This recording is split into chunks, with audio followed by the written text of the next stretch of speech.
So my friends, these are all of the ingredients that you need to make a good pesto, the authentic Genova pesto sauce.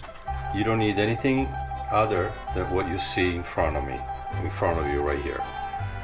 You need the basil, but the small leaves basil. You can see that this basil that I picked up is the right kind because the leaves are very small. You do not want to use basil that has very large leaves because it will be a bitter pesto sauce. Usually that type of basil has more of a bitterness to it. This is sweet basil and it's organic, so we use that. Some Parmesan cheese. I like to use the Parmigiano Reggiano, the authentic, but around where I live I cannot find it, so this is the best I can do. Organic garlic, pine nuts, doesn't matter which brand, you want to try to get the small pine nuts. I like the generic brand from Walmart, the Great Value, I believe it's called, something like that. So I used to have the package, but I don't have it any longer. But those are very sweet. These I haven't tried yet, but we'll give it a shot. This is what I could find locally. And then the extra virgin olive oil, always only use extra virgin olive oil. And that's it, guys. This is all that you need to make a good pesto sauce.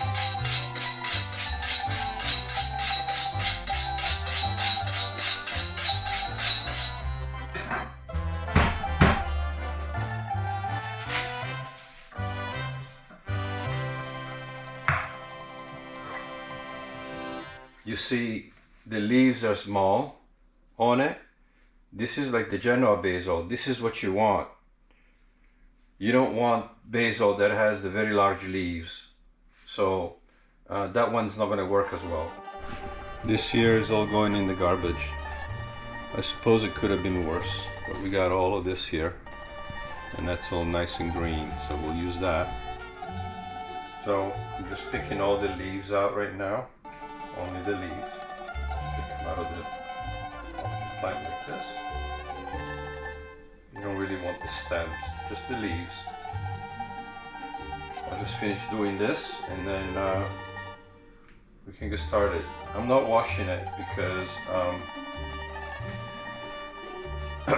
if I put water to it, it's going to make it very mushy, and I don't have a way to dry it. If I had that, I would wash it, but in this case I'm not going to.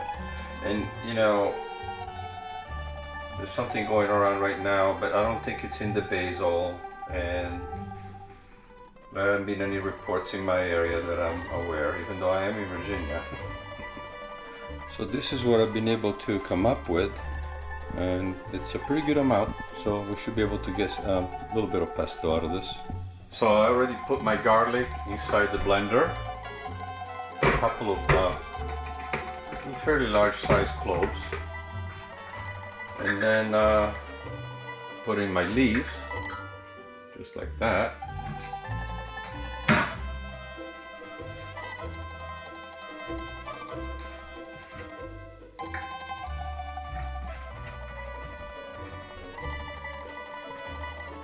Okay. Then I put in a nice handful of pine nuts. I don't know, can you see? Just a handful of pine nuts, like that. I like it with a little extra pine nuts, so I'm gonna put a little bit more. But you know, you can use less garlic, more garlic, but more or less. Couple of garlic cloves, handful of pine nuts. You know, the more leaves you have in the blender of the basil, and the more of everything you're going to add. You're going to add more garlic, you're going to add more pine nuts, and the Parmesan cheese is going in next. Actually, I'm just going to cut it into chunks and throw it in there.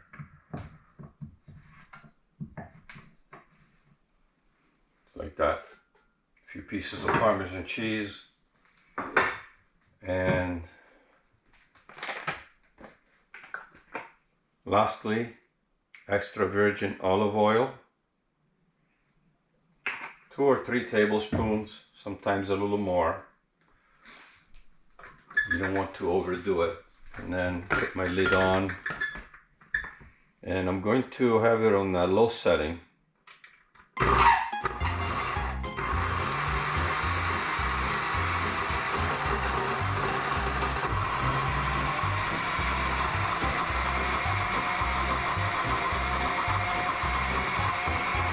You can also use your food processor. The one thing I didn't use is salt, because the Parmesan cheese has enough salt of its own, so I'm not adding any salt. But you can add a pinch of salt if you like to.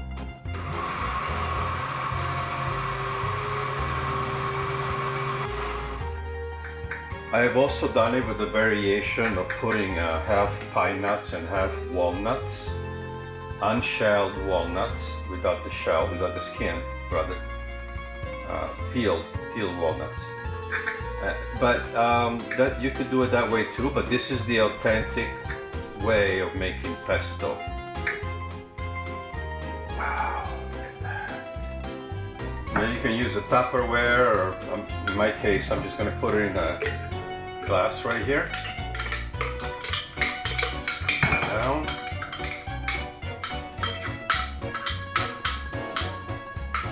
That's about the consistency you want it, see?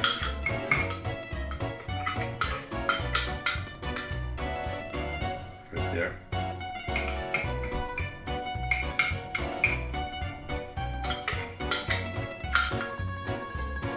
I'm going to get the rest of it out of here and then top it off with olive oil. I want to get all that goodness right there.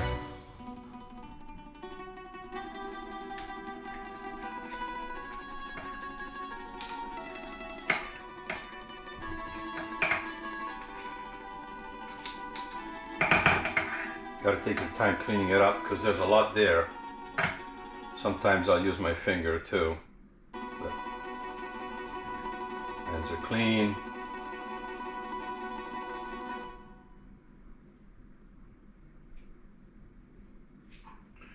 Besides, you guys aren't the ones eating it, right? But you can get the confidence to go out and make your own now. You know, one of those spatulas, the flexible spatulas would help, but I don't have one right now, so I've had them, just don't have one right now. So my finger works pretty good, because I want to get as much of that goodness out of there as I can.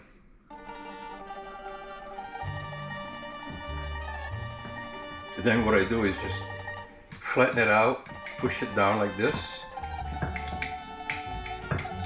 Like this.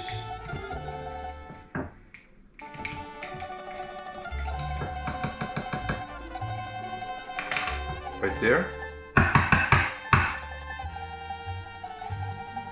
And then you top it off with a little bit of olive oil, just to cover the top part. Keeps it from oxidizing. And there you have it, right there. Now I cover it with some aluminum foil. Again, you could use Tupperware if you wanted to. If I do use Tupperware, I prefer to use glass Tupperware. So I don't have that right now. I'm going to use a glass. I'd rather use glass than plastic. Now we'll put this inside the refrigerator, and when we're ready to use it, we just take it out, take what we need, and put it in our pasta.